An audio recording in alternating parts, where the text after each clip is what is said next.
Iako je GTA 5 s nama od septembra 2015. još je najpunija igrica svih vremena, zahvaljujući konstantnim updateima u GTA Online, ali fanovi očekuju novi GTA nastavak, to jeste GTA 6.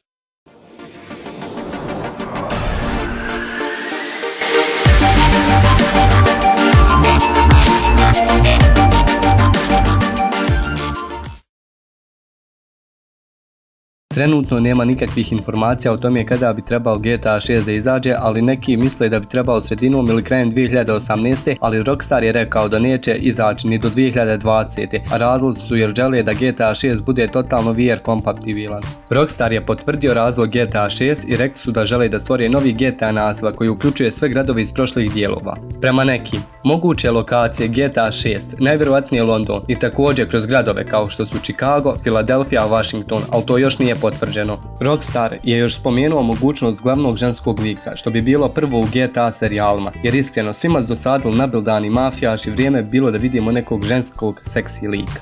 GTA 6 serijal bi trebao da ima nova vozila koja nemaju ni jednom drugom dijelu, također kao i misije koje nisu vezane za story mod i bolji shopper. Biće još i više populacije i imat ćete da birate da li ćete da igrate kao first person ili third person, odmah sa početka.